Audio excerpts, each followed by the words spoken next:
हाजिर हो दोस्तों आपके लिए एक और नई वीडियो लेकर। इस वीडियो में मैं आपको आरसी कपलिंग की कंप्लीट नॉलेज दूंगा। अगर आपने मेरी मल्टी स्टेज एम्पलीफायर वाली वीडियो नहीं देखी तो उसका लिंक मैं आपको डिस्क्रिप्शन में दे दूंगा।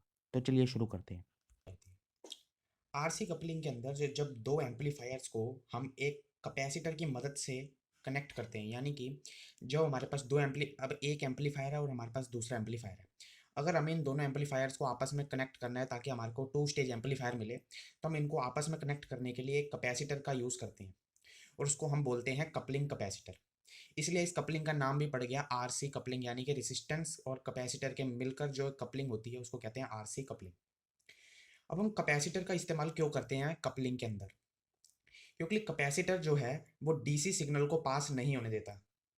क्योंकि कैपेसिटर का फॉर्मूला होता है, जो कैपेसिटर का रिएक्टेंस होता है वो 1/2 पाई एफ एस सी होता है। एफ एस यहाँ जो है सिग्नल की फ्रीक्वेंसी को दिखाने के लिए है और सी उसका कैपेसिटेंस है।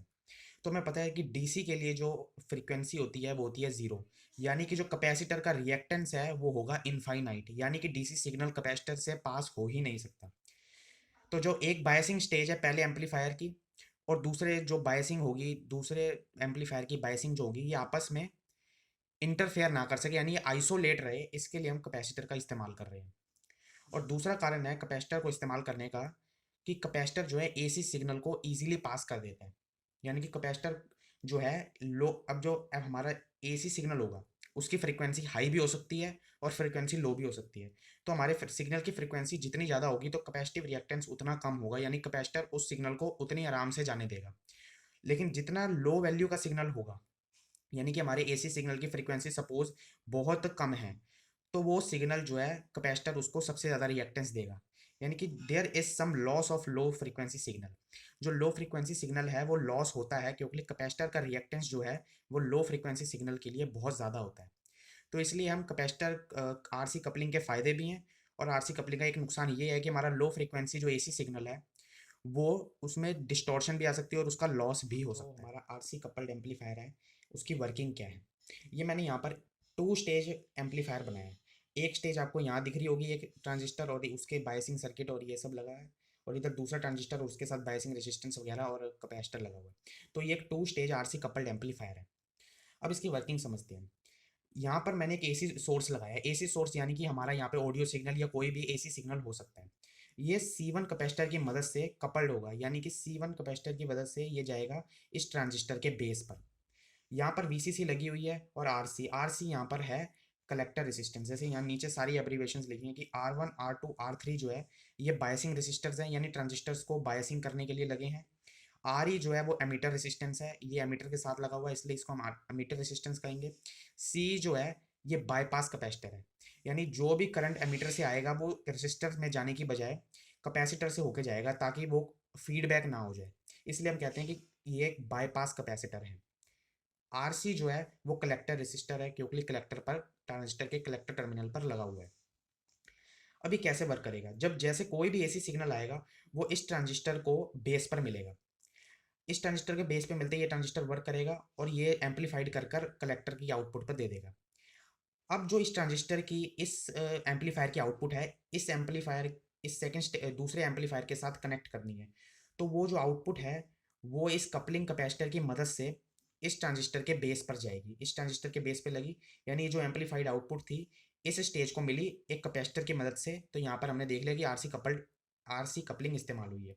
फिर ये ट्रांजिस्टर को जैसे ही बेस पर सिग्नल मिलेगा ये एक्टिवेट होगा और ये हमें एम्पलीफाइड कर कर हमारी आउटपुट दे देगा। और जो हम आउटपुट है वो एक C2 कैपेसिटर से लेते हैं ताकि कोई भी डीसी सिग्नल वगैरह अगर बाई चांस आ जाए इस ट्रांजिस्टर मतलब इस कपलिंग या इस एम्पलीफिकेशन के दौरान, तो वो C2 कैपेसिटर उसको रिमूव कर देगा डीसी सिग्नल को और हमारा एसी सिग्नल पे और एसी सिग्नल ही हमें आउटपुट पर मिलेगा। तो यही वर्किंग मैंने यहाँ समझाई हुई। अब देखते हैं आरसी कपलिंग के एडवांटेजेस और डिसएडवांटेजेस क्या हैं। जैसे कि हमने आरसी कपल्ड एम्पलीफायर में देखा कि इसमें रेसिस्टेंस और कैपेसिटर लगा हुआ है, तो इस सर्किट को यानी इस एम्पलीफायर को डिज़ाइन करने में जो कॉस्ट है वो कम होती है। तो ये लो कॉस्ट एम्पलीफायर्स हैं। इनका साइज़ भी छोटा है क्योंकि इसमें ना ही कोई ट्रांसफार्मर यूज़ हुआ है ना ही कोई बड़ा डिवाइस यूज़ हुआ है। तो इसकी वजह से इन एम्पलीफायर्स का साइज़ भी स्मॉल है और इनका वेट भी कम है क्योंकि रेसिस्टर ट्रांजिस्टर और कैपेसिटर्स लगे हैं और इनका वेट बहुत कम होता है, तो ये लेस वेट एम्पलीफायर्स हैं।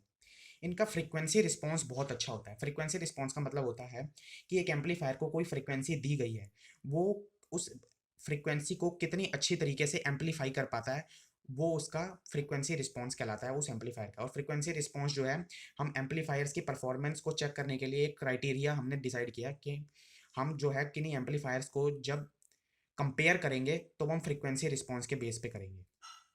अब आरसी कपलिंग का एक दो डिसएडवांटेजेस भी हैं कि जो है लार्ज पावर जो है वो ट्रांसफर नहीं की जा सकती, क्योंकि इसमें इम्पीडेंस मैचिंग नहीं होती।